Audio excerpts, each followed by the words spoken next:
Hello. I just figured out I did away with, like, you know, on an iPhone you can have like all these home screens with all your apps lined out however you want them. I had way too many home screens, so I changed it to where now I have one home screen, and then if you swipe to from right to left, it shows you like a catalog of all your stuff, and then you can search for your apps.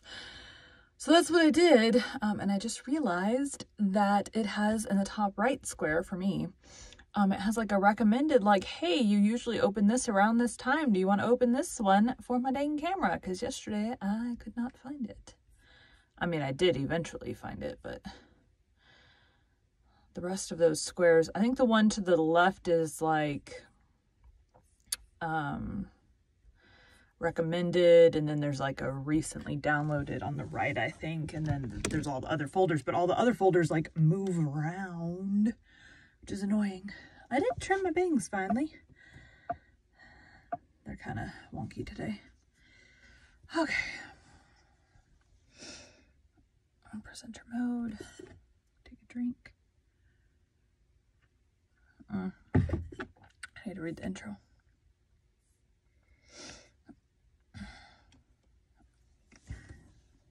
This is the right angle. Okay, and this guy, I'm actually going to move him up a little bit because I've been getting a lot of noise. It's got to be 8 inches from my mouth.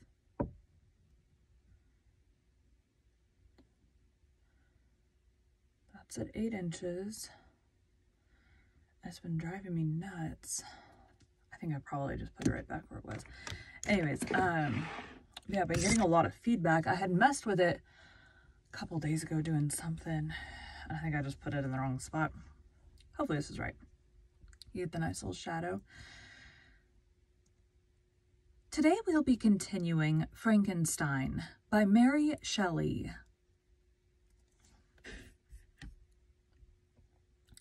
I'm almost done getting the Anne of Green Gables. By the time this airs, I'll probably be done getting the Anne of Green Gables.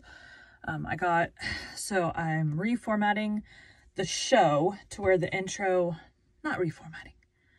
I'm just like changing the intro and outro and getting it to where it's easy for me to change the intro and outro in case I ever decide I want to say something different instead of having to just start with the next book, which is requiring me going back and cutting out the intros and outros from the original ones and then replacing it with what I just read.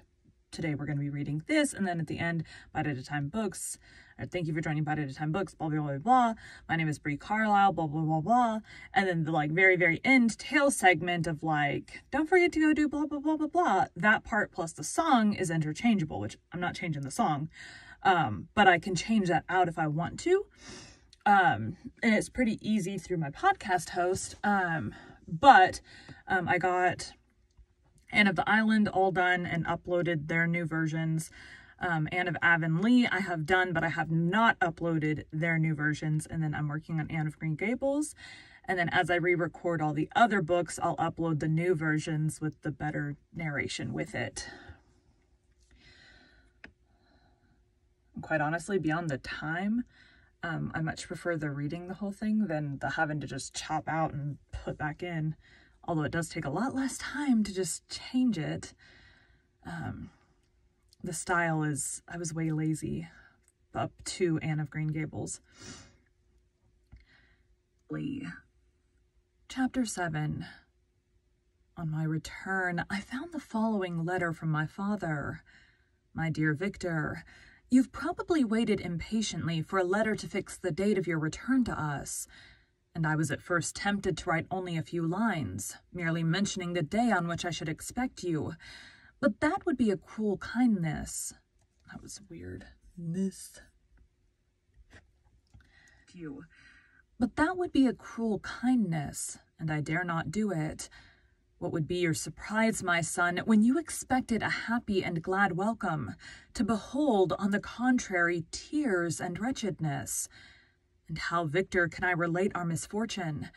Absence cannot have rendered you callous to our joys and griefs. And how shall I inflict pain on my long-absent son? I wish to prepare you for the woeful news, but I know it is impossible. Even now your eye skims over the page to seek the words which are to convey to you the horrible tidings. William is dead. That sweet child, whose smiles delighted and warmed my heart, who was so gentle, yet so gay. Victor, he is murdered. I will not attempt to console you, but will simply relate the circumstances of the transaction. Last Thursday, May 7th, I, my niece, and your 2 brothers went to walk in Plain Palace. The evening was warm and serene, and we prolonged our walk further than usual. It was already dusk before we thought of returning, and then we discovered that William and Ernest, who had gone on before, were not to be found. We accordingly rested on a seat until they should return. Presently Ernest came, and inquired if we had seen his brother. He said that he had been playing with him, that William had run away to hide himself, and that he vainly sought for him, and afterwards waited for a long time, but that he did not return. This account rather alarmed us, and we continued to search for him until night fell, when Elizabeth conjectured that he might have returned to the house. He was not there. We returned again with torches, for I could not rest when I thought that my sweet boy had lost himself, and was exposed to all the damps and dews of night. Elizabeth also suffered extreme anguish. About 5 in the morning I discovered my lovely boy, whom the night before I had seen blooming and active in health, stretched on the grass, livid and motionless. The print of the murderer's finger was on its neck. He was conveyed home, and the anguish that was visible in my countenance betrayed the secret to Elizabeth. She was very earnest to see the corpse. At first I attempted to prevent her, but she persisted, and entering the room where it lay, hastily examined the neck of the victim, and clasping her hands exclaimed, "Oh God, I have murdered my darling child." She fainted and was restored with extreme difficulty. When she again lived, it was only to weep and sigh. She told me that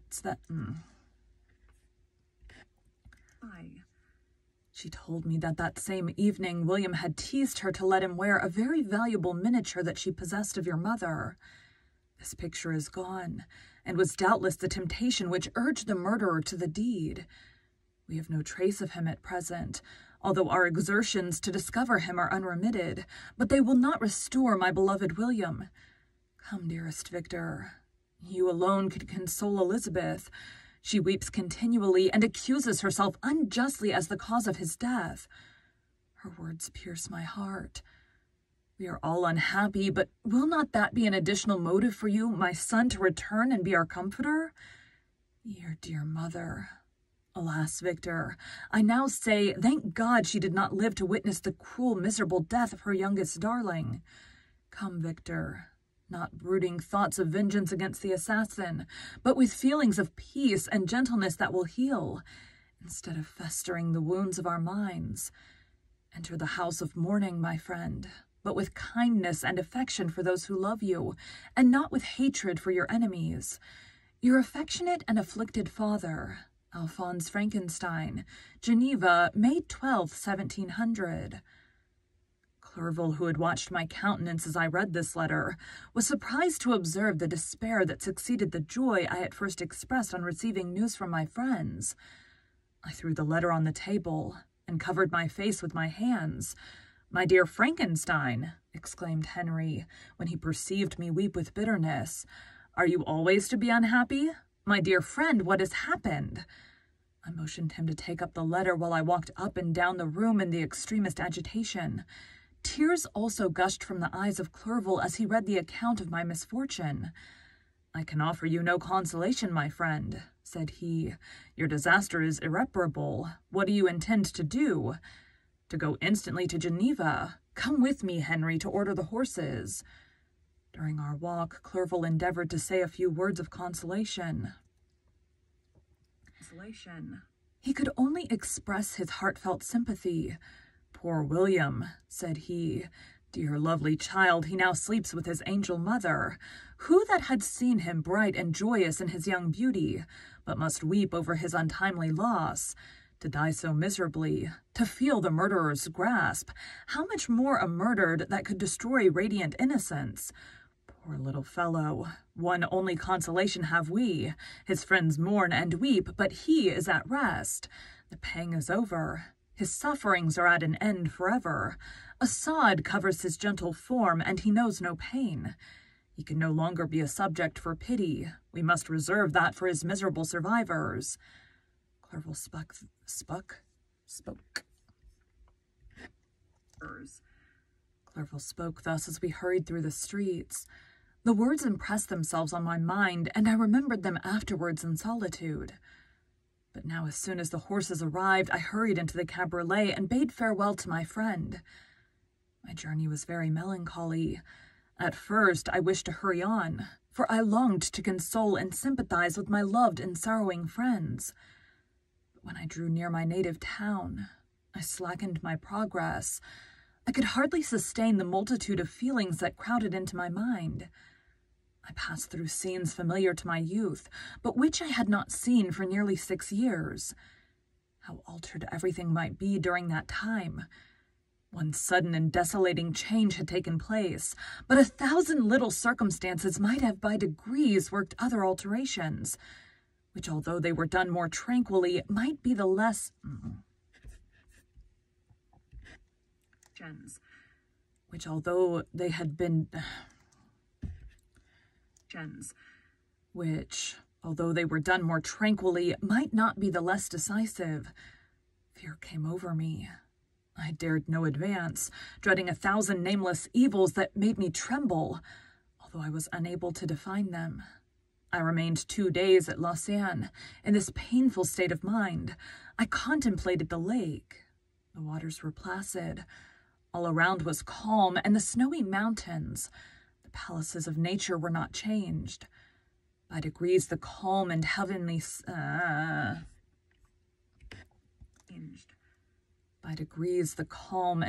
scene restored me, and I continued my journey towards Geneva.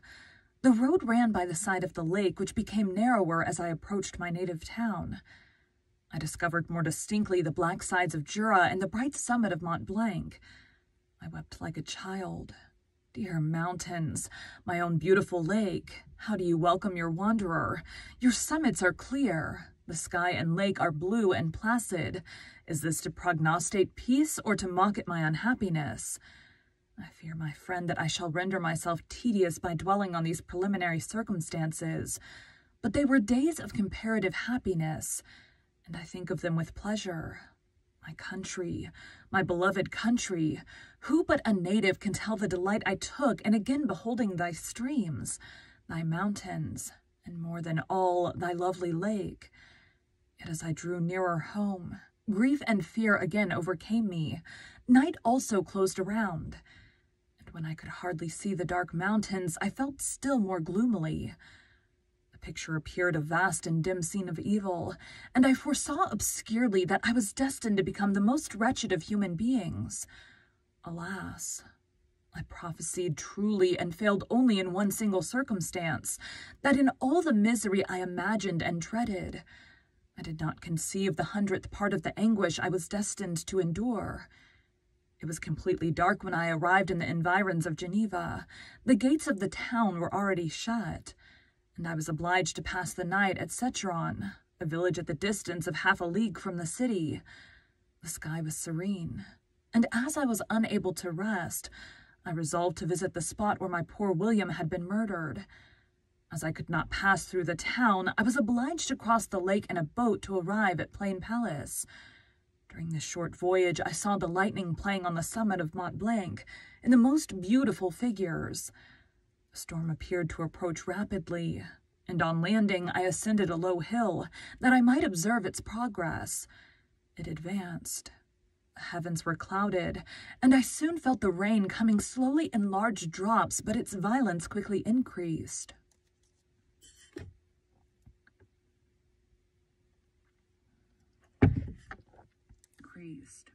I quitted my seat and walked on, although the darkness and storm increased every minute, and the thunder burst with a terrific crash over my head. It was echoed from Salive, the Jurus, and the Alps of Savoy. Vivid flashes of lightning dazzled my eyes, illuminating the lake, making it appear like a vast sheet of fire.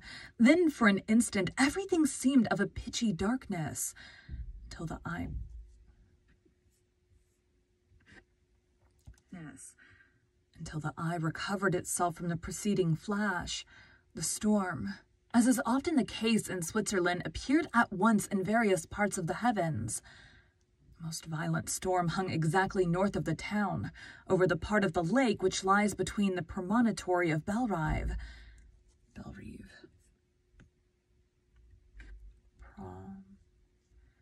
The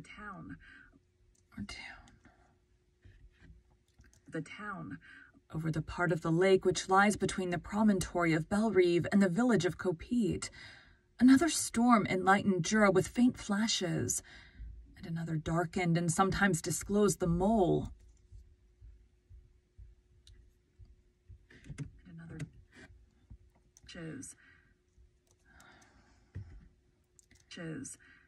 And another darkened and sometimes disclosed the mole, a peaked mountain to the east of the lake.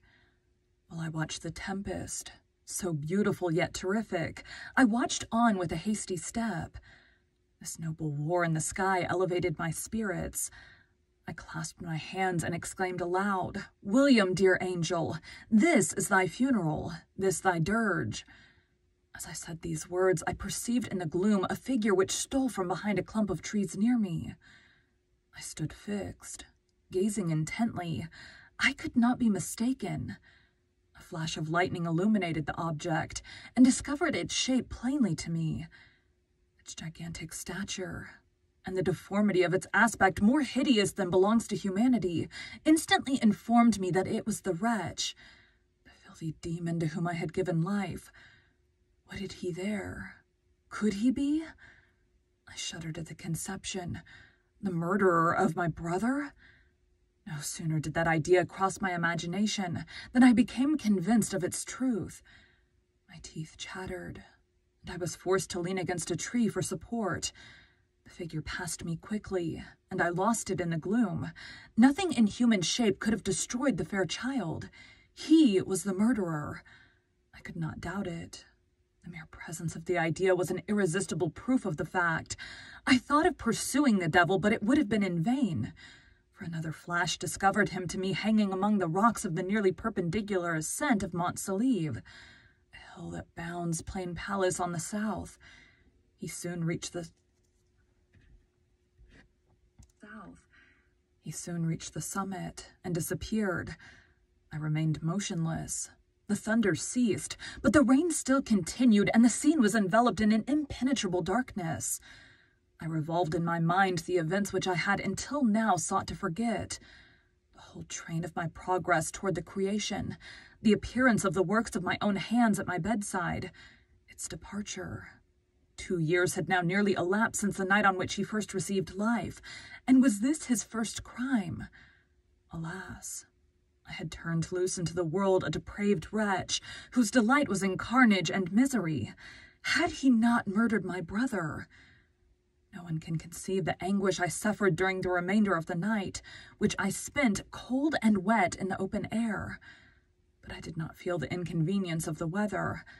My imagination was busy in scenes of evil and despair. I considered the being whom I had cast among mankind, and endowed with the will and power to effect purposes of horror, such as the deed which he had now done. Nearly in the light of my own vampire, my own spirit let loose from the grave and forced to destroy all that was dear to me.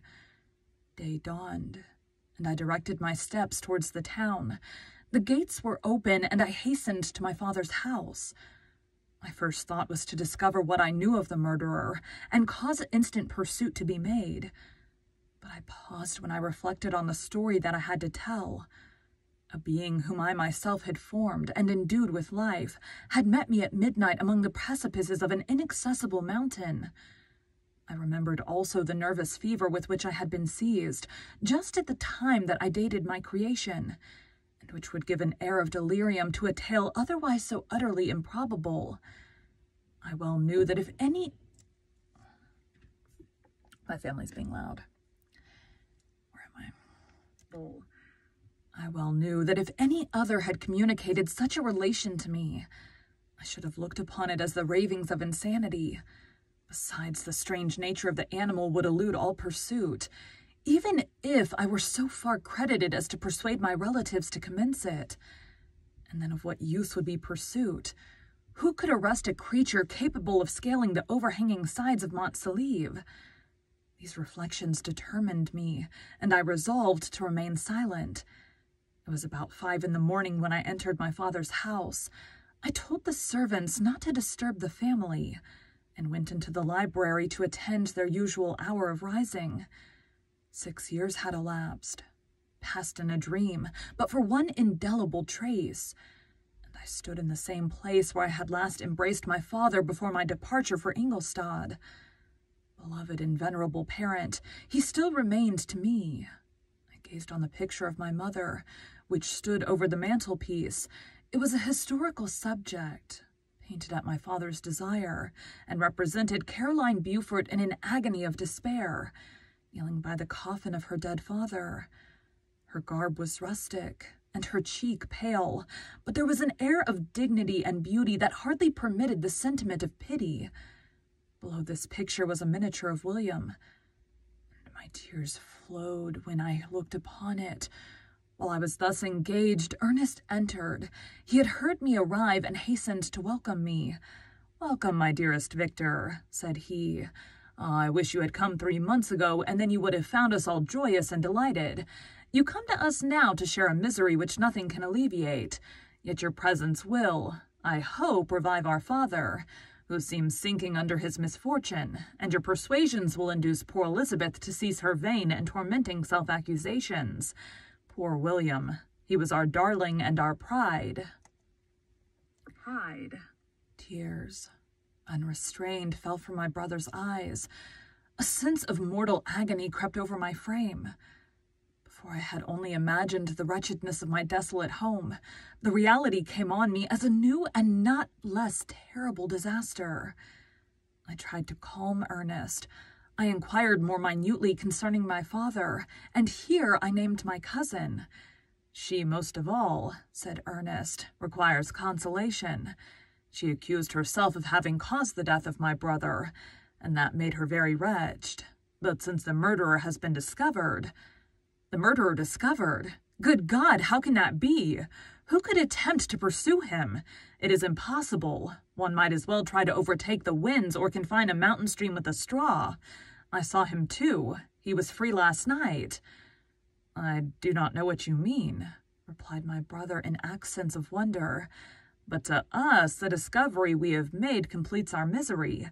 No one would believe it at first, and even now Elizabeth will not be convinced, notwithstanding all the evidence. Indeed, who would credit that Justine Moritz, who was so amiable and fond of all the family, could suddenly become so capable of so frightful, so appalling a crime? Justine Moritz? Poor girl, is she the accused? But it is wrongfully. Everyone knows that. No one believes it, surely, Ernest."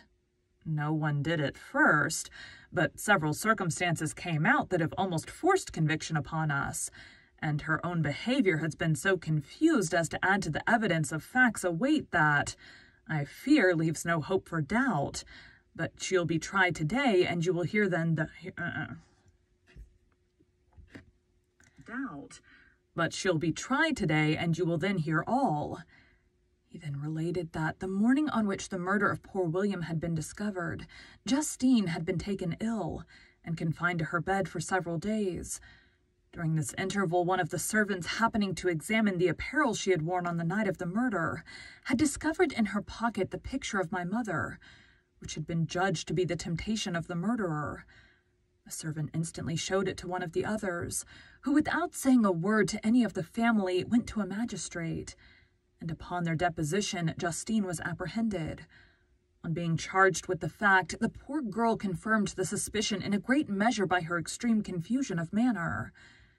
This was a strange tale, but it did not shake my faith, and I replied earnestly, "You are all mistaken. I know the murderer. Justine, poor good Justine, is innocent." At that instant my father entered.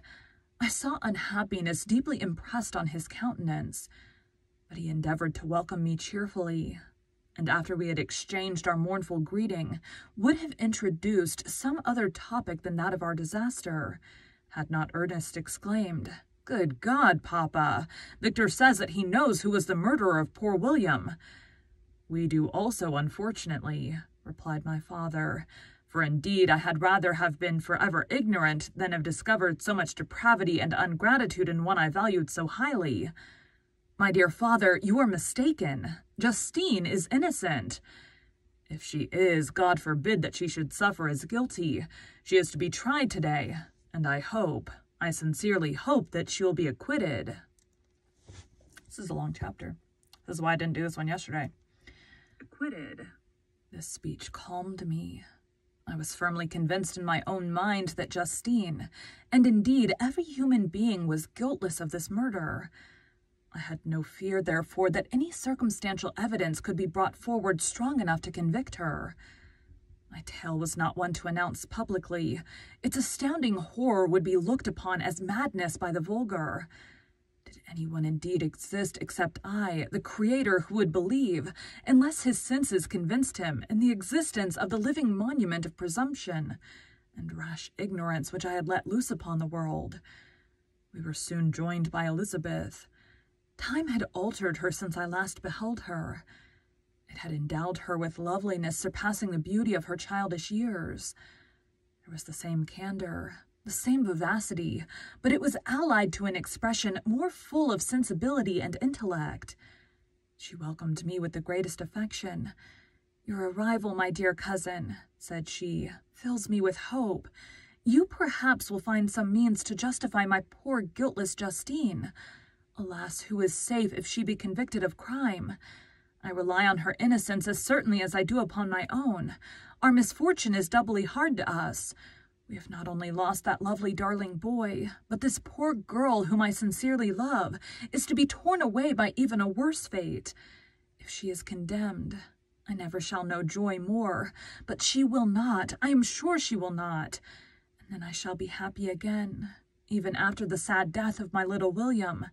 She is innocent, my Elizabeth, said I, and that shall be proved. Fear nothing, but let your spirits be cheered by the assurance of her acquittal. Acquittal?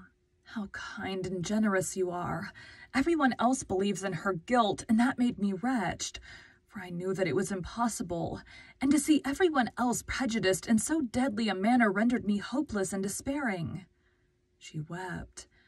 Dearest niece, said my father, dry your tears. If she is, as you believe, innocent, rely on the justice of our laws and the activity with which I shall prevent the slightest shadow of partiality.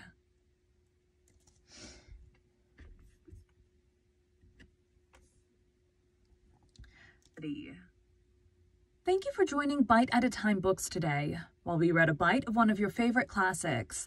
Again, my name is Bree Carlisle, and I hope you come back tomorrow for the next bite of Frankenstein. All right, that's it. Time for the next one.